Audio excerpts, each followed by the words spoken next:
শেখ হাসিনার মানবতা বিরোধী অপরাধের মামলার রায় কাল, নারী হিসেবে অনুকম্পার সুযোগ নেই বলছেন প্রসিকিউটর। ট্রাইব্যুনালে নিরাপত্তা জোরদার। শেখ হাসিনার রায় নিয়ে নৈরাজ্য সৃষ্টির পায়তারা দেখছেন মির্জা ফখরুল। যে কোনো বিশৃঙ্খলা দমনের ঘোষণা স্বরাষ্ট্র উপদেষ্টার।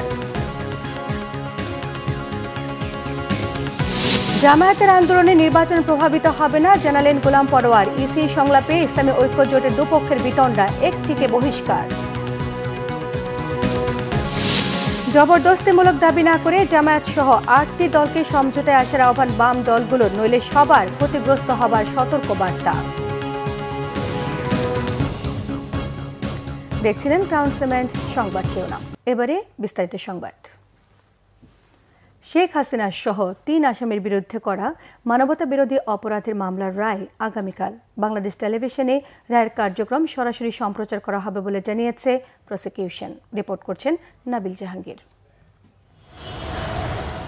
৫ মাসের আনুষ্ঠানিক বিচারিক কার্যক্রম শেষে সোমবার ঘোষণা হতে চলেছে জুলাই আগস্টের মানবতা বিরোধী অপরাধের প্রথম কোনো মামলার রায়। এদিন সাবেক প্রধানমন্ত্রী শেখ হাসিনা ও সাবেক স্বরাষ্ট্রমন্ত্রী আসাদুজ্জামান খান কামাল এবং আসামি থেকে রাজসাক্ষী হওয়া সাবেক আইজিপি আবদুল্লাহ আল মামুনের মামলার রায় দিতে চলেছে ট্রাইব্যুনাল। এই মামলায় পলাতক 2 আসামি শেখ হাসিনা ও আসাদুজ্জামান খান কামালের সর্বোচ্চ শাস্তি প্রত্যাশা করছে prosecution. Prosecutor Gazi MH Tamim জানান, ট্রাইব্যুনালের আইন অনুযায়ী নারী হিসেবে শাস্তির ক্ষেত্রে শেখ হাসিনার বিশেষ কোনো ছাড় পাওয়ার সুযোগ নেই।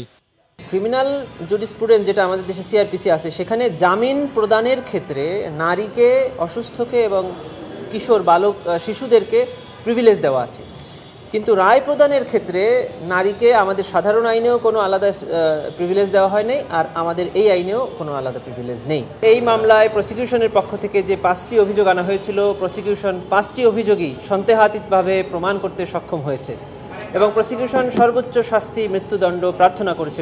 রায়ে দোষী সাব্যস্ত হলে আদালতে আত্মসমর্পণ কিংবা গ্রেপ্তার হওয়া ছাড়া এর বিরুদ্ধে আপিল করতে পারবে না আসামিরা।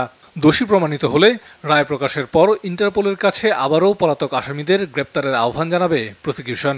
কালকে যদি রায় হয় এবং রায়ে যদি ট্রাইব্যুনাল ওনার বিরুদ্ধে শাস্তি প্রদান করেন, তাহলে আমরা আরেকটি কনভিকশন ওয়ারেন্টের আবেদন ইন্টারপোলে আবার পাঠাবো তার বিরুদ্ধে রেড নোটিশ জারির জন্য। যে সকল আসামিরা এই মামলায় পলাতক আছে তারা গ্রেফতার হওয়া অথবা সারেন্ডার করা ছাড়া অ্যাপিল ডিভিশনে আপিল করতে পারবেন না। পৃথিবীতে এখন পর্যন্ত যত এই ধরনের মানবতা বিরোধী অপরাধ হয়েছে, কেউই স্বীকার করেনি যে ওনারা অপরাধী। তারই অংশ হিসেবে উনি অস্বীকার করেছেন, কিন্তু আদালত এটাকে ডিসাইড করবেন যে উনি আদৌ অপরাধী কি নয়। প্রথম কথা হলো যে এই ট্রাইব্যুনালে হাজির হয়ে উনিও সব কথা বলতে পারবেন। হাজির না হয়ে উনি যে সকল কথা বলবেন সেটা আইনের দৃষ্টিতে কোনো বক্তব্যই নয়। রায় ঘোষণাকে কেন্দ্র করে ট্রাইব্যুনাল এলাকায় নিরাপত্তা জোরদার করা হয়েছে। আসামিদের বিরুদ্ধে জুলাই আগস্টের আন্দোলন দমনে মারণাস্ত্র ব্যবহারের নির্দেশ, উস্কানি ও প্ররোচনা, আবু সাইদকে হত্যা, চানখারপুলে 6 জনকে হত্যা এবং আশুলিয়ায় মরদেহ পোড়ানো সহ মোট 5টি সুনির্দিষ্ট অভিযোগ রয়েছে। নাবিল জাহাঙ্গীর, বাংলা ভিশন, ঢাকা। বিএনপি মহাসচিব মির্জা ফখরুল ইসলাম আলমগীর অভিযোগ করেছেন, ফ্যাসিস্ট শেখ হাসিনার রায়কে কেন্দ্র করে দেশকে অস্থিতিশীল করার ষড়যন্ত্র চলছে। এটি রুখতে সবাইকে সতর্ক থাকার আহ্বান জানিয়েছেন তিনি। একই সঙ্গে বিলম্ব না করে নির্বাচন প্রক্রিয়াকে সমর্থন জানিয়ে নির্বাচন আয়োজনে রাজনৈতিক দলগুলোকে সহযোগিতার আহ্বান জানিয়েছেন মির্জা ফখরুল। রিপোর্ট করছেন শুভ মাহফুজ। মাওলানা আব্দুল হামিদ খান ভাসানীর ৪৯তম মৃত্যুবার্ষিকী উপলক্ষে রবিবার সকালে জাতীয় প্রেসক্লাবে আলোচনা সভা করে বিএনপি। সভায় ভাসানীর রাজনৈতিক জীবনের নেতৃত্ব ও আপোষহীনতার বিষয়গুলো তুলে ধরেন বক্তারা। এ সময় মাওলানা ভাসানীকে নিয়ে আওয়ামী লীগের সমালোচনা করে বক্তারা বলেন, ভাসানী ছাড়া দেশের ইতিহাস অসম্পূর্ণ। পূর্ব পাকিস্তান স্বাধীন হওয়ার ব্যাপারে যখন এইখানে স্বাধীনতার উঠত, মিছিল উঠত, তখন এই আওয়ামী লীগের নেতারা তারা স্লোগান দিতেন, সর্দি কাশি হাঁপানি মাওলানা ভাসানী। অর্থাৎ তাকে শ্লেষ করা, তাকে বিদ্রুপ করা, এটা ছিল আওয়ামী লীগের চরিত্রের মধ্যে।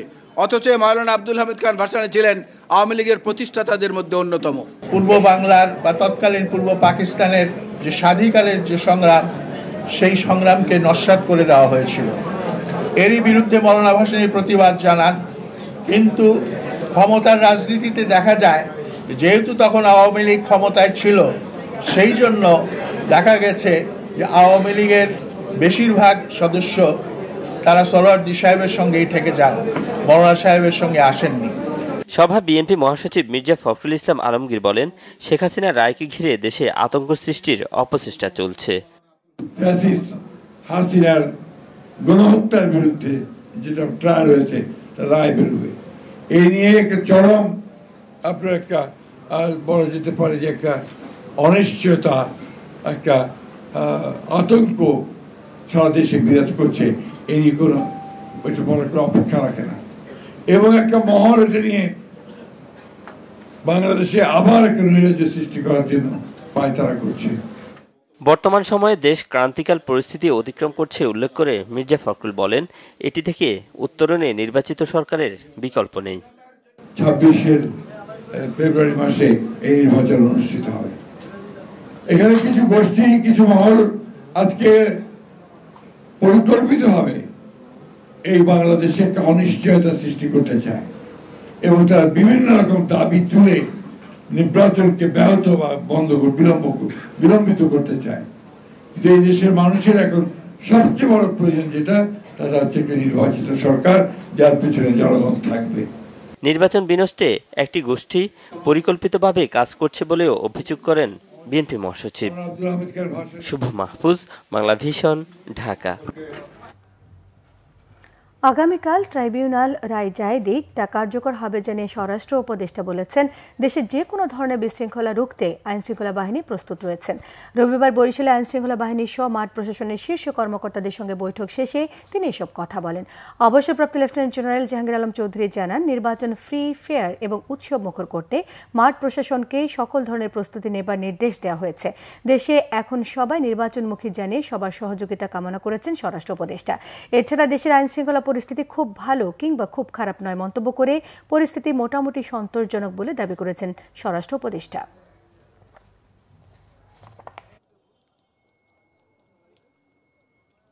দেশের আইন শৃঙ্খলা পরিস্থিতি যে খুবই ভালো আমি বলবো না, খুবই খারাপ আমি বলবো না, এটা সন্তোষজনক।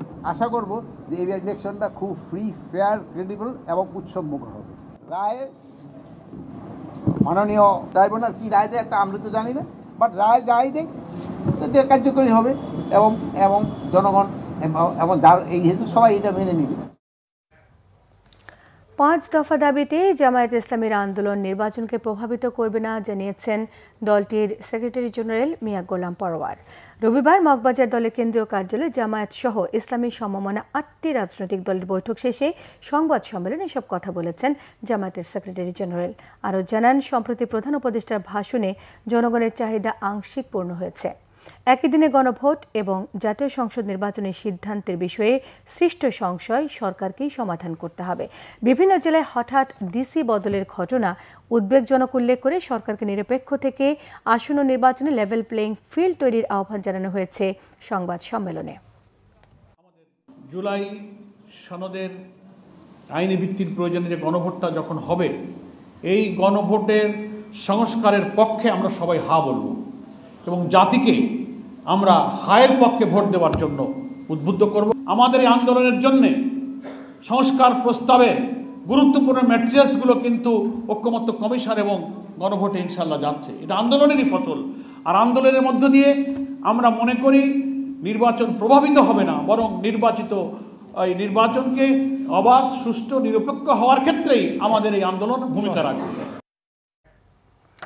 আচরণবিধি পরিপূর্ণভাবে মানতে রাজনৈতিক দলগুলোকে আহ্বান সহ প্রধান নির্বাচন কমিশনার এএমএম নাসির উদ্দিন জানিয়েছেন, সুষ্ঠু নির্বাচনের লক্ষ্যে অনেক চ্যালেঞ্জে কাজ করছে ইসি। সবচেয়ে বড় চ্যালেঞ্জ সোশ্যাল মিডিয়া এবং এআই এর অপব্যবহার রোধ। রাজনৈতিক দলগুলোর সঙ্গে সংলাপের দ্বিতীয় দিনে এসব কথা বলেছেন তিনি। এদিকে নির্বাচনের পেশি শক্তির বিরুদ্ধে কমিশনকে কঠোর হতে বলেছেন বিভিন্ন দলের প্রতিনিধিরা। গণভোট যেন কোনোভাবে হাস্যকর না হয় সে বিষয়ে নজর রাখার আহ্বান জানিয়েছেন কয়েকজন নেতা। রিপোর্ট করছেন আসমা আক্তার নূপুর।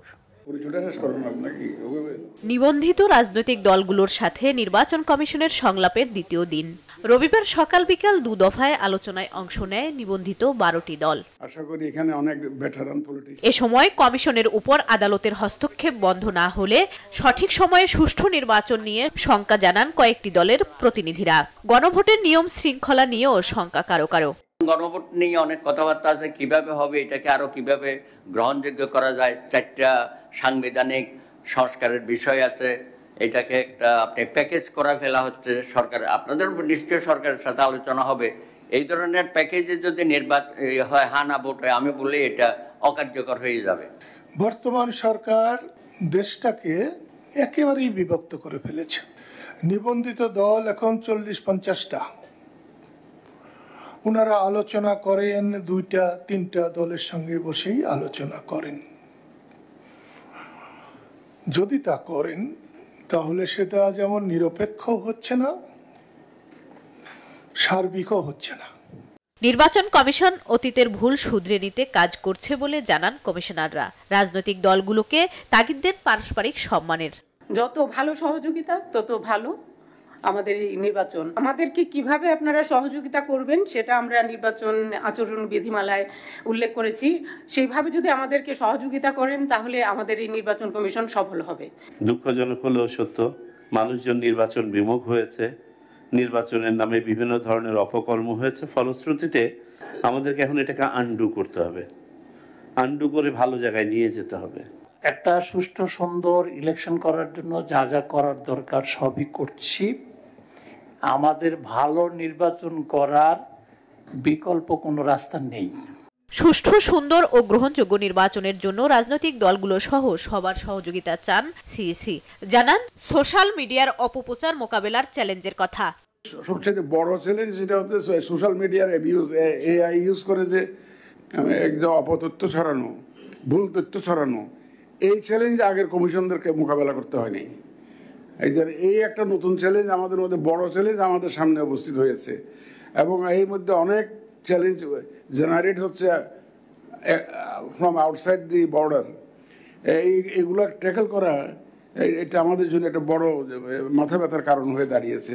সংলাপ শুরুর আগে ফ্যাসিবাদের দোসর প্রশ্নে ইসলামী ঐক্যজোটের দুপক্ষের বাকবিতণ্ডা হয়। ইসির মধ্যস্থতায় একটি পক্ষকে বের করে দেয়া হয়। আসমা আক্তার নূপুর, বাংলা ভিশন, ঢাকা। জবরদস্তিমূলক দাবি না করে জামায়াত সহ 8টি দলকে সমঝোতায় আসার আহ্বান জানিয়েছেন বাম সংগঠনের নেতারা। যেটা প্রেস ক্লাবে এক আলোচনায় গণসংহতি আন্দোলনের প্রধান সমন্বয়ক জুনায়েদ সাকি বলেছেন, দাবি আদায়ের নামে সরকারকে চাপ দেয়া এবং নিজেদের মতো করে দাবির দাওয়া সামনে আনা গণতন্ত্রের জন্য সহায়ক নয়। একইভাবে বিএনপিও যদি এমন আচরণ করে সেটিও গ্রহণযোগ্য নয়। নাগরিক ঐক্যের সভাপতি মাহমুদুর রহমান মান্না বলেছেন, গণতান্ত্রিক ব্যবস্থায় নির্বাচন হচ্ছে অন্যতম পথ। বিপ্লবী ওয়ার্কার্স পার্টির সাধারণ সম্পাদক সাইফুল হকের মতে, রাজনৈতিক অচলাবস্থা এবং অসহিষ্ণু মানসিকতার কারণে পরিস্থিতি খারাপ হলে ক্ষতিগ্রস্ত হবে ফ্যাসিবাদ বিরোধী দলগুলোই। স্পষ্ট করেই বলা দরকার, জামাতে ইসলামী সহ 8টি রাজনৈতিক দল তারা পরিষ্কার করে বলেছেন যে তাদের মতো দাবি না পূরণ হলে নির্বাচন তারা হতে দেবেন না। এইটার অর্থ কি? এই হুমকি তারা কাকে দিচ্ছেন? তাদের মত শুনতে হবে। এই জবরদস্তির রাজনীতি একমাত্র নয়। আমরা এখন যাদের নামে অভিযোগ করছি 3 মাস পরে এই মানুষগুলোকে আর পাচ্ছেন না। তাদের নামে অভিযোগ করে কোনো লাভ নেই, কারণ তারা রাজনীতির মাঠেই থাকবেন না। এইরকম একটা বাইবো টাইপের সরকার, আপনি সেটাই তো নিয়েছেন পছন্দ করে, তারপরে তার নামে অভিযোগ করলে হবে না। আমাদের কোনো একটা ছোট পদক্ষেপ বিরাট বিপর্যয় ডেকে নিয়ে আসতে পারে। আমি ইতিমধ্যে বলেছি, অনেকে আমাদের মধ্যে মারামারি দেখতে চান, যে আমরা দলগুলো অভ্যুত্থান অংশীজনরা আমরা মারামারি করি, আমরা হানাহানি করি, যার সুযোগটা নেবার জন্য অনেকে কিন্তু এখন মুখিয়ে আছেন। এই সুযোগটা কাউকে দেওয়াটা কোনো দেশপ্রেমিক কোনো কাজ হবে না। ঢাকা 14 আসনে জামায়াত প্রার্থী ব্যারিস্টার আরমান বলেছেন, রাজনীতি পরিশুদ্ধ না হলে জুলাই সনদ শুধু কাগজের উপর কালি হয়েই থাকবে। একই আসনে বিএনপি প্রার্থী সানজিদা তুলির মতে, প্রতিটি দলের উচিত আগামীর বাংলাদেশ গড়ায় প্রতিহিংসা রাজনীতি পরিহার করা। সকালে ডিবেট ফর ডেমোক্রেসি আয়োজিত ছায়া সংসদ বিতর্ক প্রতিযোগিতায় অতিথি হিসেবে তারা এসব কথা বলেন। টেকসই গণতন্ত্রের জন্য ফ্যাসিবাদ বিরোধী রাজনৈতিক দলগুলোর ঐক্যমত্য নিয়ে ছায়া সংসদ বিতর্কে ব্যারিস্টার আরমান জানান, সময় এসেছে রাজনৈতিক দলগুলো সঠিক পথে আছে কিনা তা নিয়ে আত্মসমালোচনা করার। উত্তর না হলে অন্ধকার আবার ফিরবে বলে সতর্ক করে দিয়েছেন তিনি। সঞ্জিতা তুলির মতে, যখন গণতান্ত্রিক প্রতিষ্ঠানগুলো ধ্বংস হতে থাকলো তখন থেকে ফ্যাসিজম কায়েম হতে থাকলো। তিনি আরও জানান, তারা এমন রাজনৈতিক পরিবেশ তৈরি করতে চান যেখানে ভিন্ন মতের প্রতি শ্রদ্ধা থাকবে। বিতর্কে সরকারি দল শেরেবাংলা কৃষি বিশ্ববিদ্যালয়কে হারিয়ে বিরোধী দল অতীশ দীপঙ্কর বিজ্ঞান ও প্রযুক্তি বিশ্ববিদ্যালয় বিজয়ী হয়। যদি রাজনীতিদের মন মানসিকতা পরিবর্তন না হয়, যদি রাজনীতি পরিশোধিত না হয়, যদি রাজনীতিবিদদের সম্মিলিত আচরণ পরিবর্তিত না হয়, তাহলে এই জুলাই সনদ, এই সংবিধান সংশোধন আরো একবার এটি কাগজের উপর কালির ছবি হয়ে রয়ে যাবে, মানুষের ভাগ্য পরিবর্তন হবে না। আমাদের জনগণের ভাষা বুঝতে হবে, তারা কি চায় সেটা জানতে হবে, সেই আকাঙ্ক্ষা অনুযায়ী কাজ করতে হবে, এবং তাহলেই একটা সত্যিকার গণতান্ত্রিক রাষ্ট্রে আমরা নিয়ে যেতে পারবো। সবার লক্ষ্য কিন্তু একটাই, যে আমরা এমন একটা রাজনৈতিক প্রেক্ষাপট সৃষ্টি করব যেখানে অন্য কাউকে, ভিন্ন মতের কাউকে প্রতিহিংসার শিকার হতে হবে না। দ্বিতীয় মহিলা কাবাডি বিশ্বকাপ 2025-এর অফিসিয়াল ট্রফি উন্মোচন করেছেন প্রধান উপদেষ্টা অধ্যাপক মোহাম্মদ ইউনূস। অংশগ্রহণকারী সকল দেশের প্রতিনিধিদের উপস্থিতিতে রাষ্ট্রীয় অতিথি ভবন যমুনায় ট্রফির উন্মোচন করেছেন প্রধান উপদেষ্টা। বাংলাদেশ প্রথমবারের মতো মহিলা কাবাডি বিশ্বকাপ আয়োজন করছে। আগামী 17 নভেম্বর টুর্নামেন্টের আনুষ্ঠানিকভাবে উদ্বোধন করা হবে। অনুষ্ঠানে প্রফেসর ইউনূস ঢাকায় বিশ্বকাপ আয়োজনের তাৎপর্য তুলে ধরেন, পাশাপাশি একটি অন্তর্ভুক্তি এবং অনুপ্রেরণামূলক এবং বিশ্বমানের টুর্নামেন্ট নিশ্চিত করার জন্য সরকারের প্রতিশ্রুতি পুনর্ব্যক্ত করেন। এবার স্বাগতিক বাংলাদেশ সহ Chinese তাইপে, Germany, Iran, Bharat, Kenya, Nepal, Poland, Thailand, Uganda এবং জাঞ্জিবার টুর্নামেন্টে অংশ নিচ্ছে। রাজেন্দ্রপুর সেনানিবাসে অর্ডিন্যান্স সেন্টার অ্যান্ড স্কুলে আর্মি অর্ডিন্যান্স কোরের 45তম বাৎসরিক অধিনায়ক সম্মেলন অনুষ্ঠিত হয়েছে। এতে প্রধান অতিথি হিসেবে ছিলেন সেনাবাহিনী প্রধান জেনারেল ওয়াকারুজ্জামান। সম্মেলনে সেনাবাহিনী প্রধান কোরের গৌরবোজ্জ্বল ঐতিহ্য এবং দেশমাতৃকার সেবায় অবদানের কথা উল্লেখ করেন। সেই সঙ্গে নিষ্ঠা, একাগ্রতা এবং পেশাদারিত্বের সঙ্গে আধুনিক এবং যুগোপযোগী প্রশিক্ষণের মধ্য দিয়ে সক্ষমতা অর্জন করে একবিংশ শতাব্দীর কঠিন চ্যালেঞ্জ মোকাবেলায় প্রস্তুত থাকার জন্য আর্মি অর্ডিন্যান্স কোরের সকল সদস্যদের প্রতি আহ্বান জানান। এছাড়া আর্মি অর্ডিন্যান্স কোরের কর্মকর্তাদের সঙ্গে মতবিনিময়কালে সেনাবাহিনী প্রধান এই কোরের প্রযুক্তিগত উন্নয়ন, গবেষণা, পেশাগত দক্ষতা বৃদ্ধি এবং ভবিষ্যৎ পরিকল্পনা সহ বিভিন্ন বিষয়ে আলোকপাত করেন। অনুষ্ঠানে সেনাবাহিনীর ঊর্ধ্বতন কর্মকর্তারা এই সময় উপস্থিত ছিলেন। সম্মেলনে অংশগ্রহণকারী সেনা কর্মকর্তাদের সঙ্গে ফটো সেশনে অংশ নেন সেনাবাহিনী প্রধান। কাতারের দোহায় বহুল প্রতীক্ষিত বাংলাদেশ সশস্ত্র বাহিনী থেকে কাতার সশস্ত্র বাহিনীতে জনবল নিয়োগ সংক্রান্ত চুক্তি সই হয়েছে।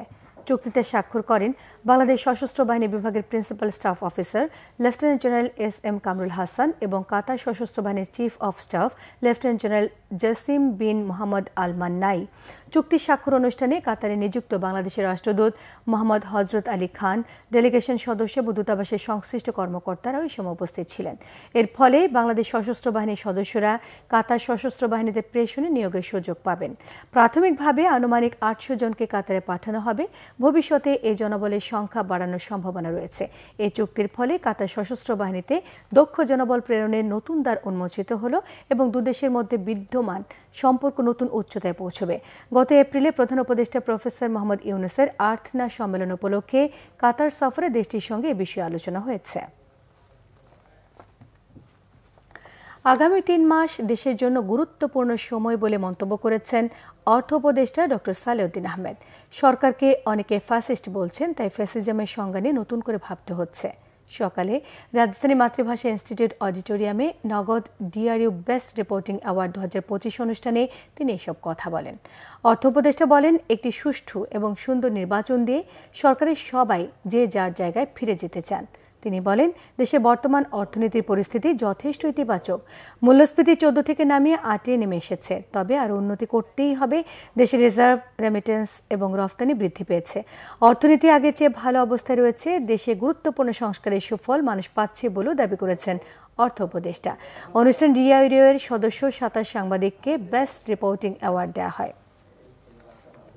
সেই সময় তাদের দিন গণিয়ে আসে, আপনাদের রোলটা তার বেশি লোকজনকে মোটিভেট করা, লোকজনকে আপনার তথ্য দেওয়া, সঠিক তথ্য দেওয়া এবং তারা কিভাবে ভোট দেবেন আর তাদের ব্যাপার, কিন্তু তাদেরকে সহায়তা খুবই খারাপ হয়ে গেছে। এবং কেউ আমাকে বলে কি নাকি আমি আগের পথ এসে যাচ্ছি, ফ্যাসিস্টদের পথে চলে যাচ্ছি, কি অনেক কথাবার্তা বলছে, অর্থ মানে জানি না ফ্যাসিজমের কি ডেফিনেশন। জুলাই গণ অভ্যুত্থানে শহীদদের পরিচয় শনাক্তে আন্তর্জাতিক ফরেনসিক বিশেষজ্ঞ টিম 5 ডিসেম্বর দেশে আসবে বলে জানিয়েছেন স্থানীয় সরকার উপদেষ্টা আসিফ মাহমুদ সজীব ভুইয়া। সকালে রায়েরবাজার কবরস্থানে জুলাই শহীদদের কবর জিয়ারত শেষে এসব কথা তিনি জানান। স্থানীয় সরকার উপদেষ্টা বলেছেন 7 ডিসেম্বর থেকে শহীদদের পরিচয় শনাক্তে প্রক্রিয়া শুরু হবে। এর জন্য রায়েরবাজারে অস্থায়ী মর্গ স্থাপন করে দেশি বিদেশি বিশেষজ্ঞদের মাধ্যমে শহীদদের পরিচয় শনাক্ত করা হবে। সজীব ভুইয়া অভিযোগ করেছেন 2024 সালে ছাত্র জনতার গণ অভ্যুত্থানে আহত অনেককেই চিকিৎসা নিতে দেওয়া হয়নি, এমনকি তাদের মরদেহ পর্যন্ত স্থানীয় কবরস্থানে দাফন করতে দেয়নি সেই সময়ের ফ্যাসিস্ট সরকার। ফরেনসিক এক্সপার্টরা বাংলাদেশে আসবেন এবং আশা করা যাচ্ছে যে 7 ডিসেম্বর থেকেই এই গণকবরে যারা আছেন, যে শহীদরা আছেন, তাদেরকে আইডেন্টিফাই করার প্রক্রিয়া শুরু হয়ে যাবে এবং এখানেই অস্থায়ী মর্গ স্থাপন করে সিআইডি মূলত এটা বাস্তবায়নকারী সংস্থা হিসেবে কাজ করবে। এখানেই অস্থায়ী মর্গ স্থাপন করে, এখানেই টেন্ট স্থাপন করে এই কাজ শুরু হবে। জাতীয় এবং আন্তর্জাতিক ফরেনসিক এক্সপার্টদের মাধ্যমে ফরেনসিক করার মাধ্যমে আমরা আশা করি যে আমাদের সকল শহীদদের আমরা আইডেন্টিফাই করতে পারবো এবং তারা আমাদের শহীদদের তালিকায় অন্তর্ভুক্ত হবে। পরিবেশ, বন ও জলবায়ু পরিবর্তন বিষয়ক উপদেষ্টা সৈয়দা রেজওয়ানা হাসান বলেছেন, সরকার ইটভাটার বিরুদ্ধে আইন করলেও বিকল্প ব্যবস্থা তৈরি করে না। রবিবার বিকেলে রাজধানীর সেগুনবাগিচায় গণপূর্ত অধিদপ্তরে গ্রিন প্রকিউরমেন্ট, পরিবেশ ব্যবস্থাপনা ও গ্রিন বিল্ডিং শীর্ষক সেমিনারে মন্তব্য করেছেন উপদেষ্টা। সরকারের নীতি ও নির্দেশনায় পরিবর্তন দরকার উল্লেখ করে তিনি বলেন, ফসলি জমিতে ইটভাটার আগুন এবং ধোঁয়া সবুজায়ন নষ্ট করছে। দায়িত্ব নেওয়ার পর বাংলাদেশের ইতিহাসে সবচেয়ে বেশি ইটভাটা ভেঙেছেন বলে দাবি করেছেন রেজওয়ানা হাসান। ধানমন্ডি লেক এখন বাণিজ্যিক স্থাপনা হয়ে গেছে বলে অভিযোগ করেছেন তিনি। বলেন, ধানমন্ডি ক্লাব তো ট্রেনিং সেন্টারের জায়গা নয়, প্রাইভেট ক্লাবে এসে বড়লোকের ছেলে মেয়েরা ক্রিকেট খেলবে সেটি হতে পারে না। ধানমন্ডি এলাকার মাঠগুলোকে সাধারণ জনগণের জন্য উন্মুক্ত করে দেওয়ার আহ্বান জানিয়েছেন সৈয়দা রেজওয়ানা হাসান।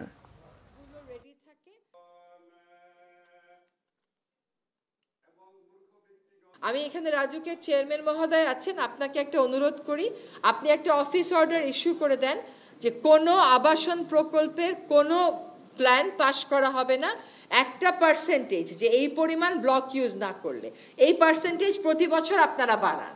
গৃহায়ন এবং গণপূর্ত মন্ত্রণালয়ের কাছে একটা অনুরোধ থাকবে, ওরা ওইখানে একটা প্রাইভেট ক্লাব করে ফেলছে, সেই ক্লাবের লিগ্যালিটি কি? ওগুলো তো মানুষের খেলার মাঠ। প্রাইভেট ব্যবস্থাপনায় নিয়ে ওরা ওখানে নানান রকমের টার্ফ করেছে, নানান রকমের ট্রেনিং সেন্টার করেছে। এইখানের মধ্যে প্রাইভেট ক্লাব এসে আপনার বড় লোকের বাচ্চাদেরকে ক্রিকেট খেলাবে, এটা হইতে পারে না। ক্রিকেটের জন্য সরকার আলাদা ট্রেনিং সেন্টার করবে। এটা তো নেইবারহুড মাঠ, এই মাঠগুলোকে দয়া করে একটু উন্মুক্ত করে দেন, এটা খুবই জরুরি হয়ে পড়েছে। চট্টগ্রামে গেল 1 বছরে হত্যাকাণ্ডের ঘটনা ঘটেছে অন্তত 40টি। অভ্যন্তরীণ কোন্দল, চাঁদাবাজি, দখল সহ বিভিন্ন কারণে এসব হত্যার ঘটনা ঘটে। আইনশৃঙ্খলা পরিস্থিতি নিয়ে হতাশ রাজনৈতিক নেতারা, তবে তৎপর থাকার কথা বলছেন নিরাপত্তা বাহিনীর সদস্যরা। চট্টগ্রাম থেকে নাসির উদ্দিনের তথ্য ছবি নিয়ে থাকছে ডেস্ক রিপোর্ট। চট্টগ্রামের অপরাধ জগতে একসময় ভয়ঙ্কর ত্রয়ী হিসেবে পরিচিত ছিল সাজ্জাদ সারোয়ার ও ম্যাকসন। গুরু সারোয়ারের সাথে দ্বন্দ্বের জেরে 3 বছর আগে মারা যান ম্যাকসন। 7 অক্টোবর বিএনপি কর্মী ও ব্যবসায়ী আব্দুল হাকিম প্রাইভেট কারে চট্টগ্রাম থেকে ফেরার পথে একদল সন্ত্রাসীর এলোপাতাড়ি গুলিতে নিহত হন। তবে সারা দেশে চাঞ্চল্য সৃষ্টি করে গেল 5 নভেম্বর চট্টগ্রাম 8 আসনের বিএনপি মনোনীত প্রার্থী এরশাদুল্লাহর গণসংযোগকালে গুলির ঘটনাটি। এতে এরশাদুল্লাহ সহ 3 জন গুলিবিদ্ধ হন, নিহত হয় সারোয়ার উদ্দিন বাবলা। গেল 1 বছরে চট্টগ্রামে অন্তত 40টি খুনের ঘটনা হয়। এর মধ্যে সবচেয়ে বেশি সংঘর্ষ, গুলি ও হত্যার ঘটনা ঘটেছে রাউজানে। জুলাই আন্দোলনে অংশ নিয়ে 2024 সালের 27 জুলাই গ্রেফতার হন সারোয়ার। হত্যার পেছনে পুরনো দ্বন্দ্বই মূল কারণ পুলিশ দাবি করলেও পরিবার বলছে পেছনে রয়েছে রাজনৈতিক প্রতিহিংসা। ছোট সাজ্জাদ হাবি যা আছে এগুলা কিচ্ছু না, সবকিছুর মূল হচ্ছে মীর হালাল আর রেডমার্ডার সাজ্জাদ। সরার বাবলা একটা সময় বুঝছে যে না, আমি আর এই পথে থাকবো না, আমি আমার পথে চলে আসবো। এখন সাজ্জাদের মূল শক্তি ছিল সরোয়ার বাবলা। ওনার মাধ্যমে উনি এইসব কাজ একসময় করতো, কিন্তু এখন এটা পারতেছে না। ওনার দ্বারাই আবার উনি না করলেও আর কারো দিয়ে করাইলেও সরোয়ার বাবলার কারণে এটা পারতেছে না। পরিবারের এমন অভিযোগ অস্বীকার করেছেন বিএনপির বিভাগীয় সাংগঠনিক সম্পাদক মীর হেলাল। এটা ব্যর্থতাটা কার? রাজনৈতিক দলের না, ব্যর্থতাটা হচ্ছে সরকারের এবং আইন শৃঙ্খলা রক্ষাকারী বাহিনীর। এই জায়গায় যেন আমরা সরে না যাই, আমরা যেন বিভ্রান্ত না হই। মানে এমনভাবে বলছে মনে হয় দোষটা বিএনপি সেফটি দিতে পারে, বিএনপি তো সরকারে নেই। যদি অপরাধ নিয়ন্ত্রণে রাজনৈতিক নেতৃত্বকে এগিয়ে আসার কথা বললেন চট্টগ্রাম রেঞ্জ ডিআইজি। এখানে রাজনৈতিক একটা মেরুকরণ আছে এবং রাজনৈতিক মেরুকরণ এখানে ঘটনাগুলো ঘটছে বলে আমাদেরও উপলব্ধি করি এবং আপনারা সেটাই ভাবছেন। সুতরাং আমি মনে করি রাজনৈতিক প্রতিদ্বন্দ্বী যারা আছে তারা যদি নিজেদের মধ্যে বসে ঘটনাগুলো সমাধানের চেষ্টা করে তাহলে এটা খুবই সম্ভব। আমাদের টহল কার্যক্রম, গোয়েন্দা কার্যক্রম আমরা জোরালো করেছি। অন্যান্য আইন শৃঙ্খলা রক্ষাকারী বাহিনী, গোয়েন্দা সংস্থা সবাই মনিটর করছে, সবাই সর্বোচ্চ চেষ্টা করছি। হত্যার ঘটনায় জড়িতদের ভাড়াটে খুনি জানিয়ে অপরাধীদের দ্রুত আইনের আওতায় আনা হবে বলে জানায় সিএমপি। এদের কোনো দলীয় কোনো আদর্শগত অবস্থা বলে হায়ার্ড কিলার, তো এদেরকে গ্রেপ্তার করাটা সময়ের ব্যাপার মাত্র। একের পর এক হত্যাকাণ্ডের ঘটনায় হতাশা ব্যক্ত করে অস্ত্র উদ্ধার ও সন্ত্রাসীদের গ্রেফতারে কার্যকর ব্যবস্থা নিতে বললেন রাজনৈতিক নেতারা। এই অস্ত্রগুলো তো উদ্ধার করতে হবে, তাই না? তো সেই কাজগুলো তো আমরা এখনো হতে দেখছি না। এটা করতে হবে। আইন শৃঙ্খলা বাহিনীকে অত্যন্ত কঠিন অবস্থায় গিয়ে, সতর্ক অবস্থায় গিয়ে আইন শৃঙ্খলা সঠিক জায়গায় রাখতে হবে। চট্টগ্রামে আইন শৃঙ্খলা পরিস্থিতির অবনতি, বারবার গুলি ও হত্যাকাণ্ড আগামী নির্বাচনে প্রভাব ফেলতে পারে বলে মনে করেন অনেকে। Bangla vision news desk. সংবাদ শেষ করব ক্রাউন সিমেন্ট শিরোনামগুলো আরো একবার জানিয়ে দিয়ে। শেখ হাসিনার মানবতা বিরোধী অপরাধের মামলার রায় কাল। নারী হিসেবে অনুকম্পার সুযোগ নেই বলছেন প্রসিকিউটর। ট্রাইব্যুনালে নিরাপত্তা জোরদার। শেখ হাসিনার রায় নিয়ে নৈরাজ্য সৃষ্টির পায়তারা দেখছেন মির্জা ফখরুল। যে কোনো বিশৃঙ্খলার দমনের ঘোষণা স্বরাষ্ট্র উপদেষ্টা।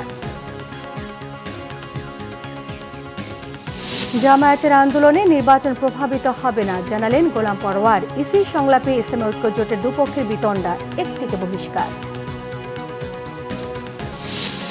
জবরদস্তিমূলক দাবি না করে জামায়াত সহ ৮টি দলকে সমঝোতায় আসার আহ্বান বাম দলগুলোর, নইলে সবার ক্ষতিগ্রস্ত হবার সতর্কবার্তা।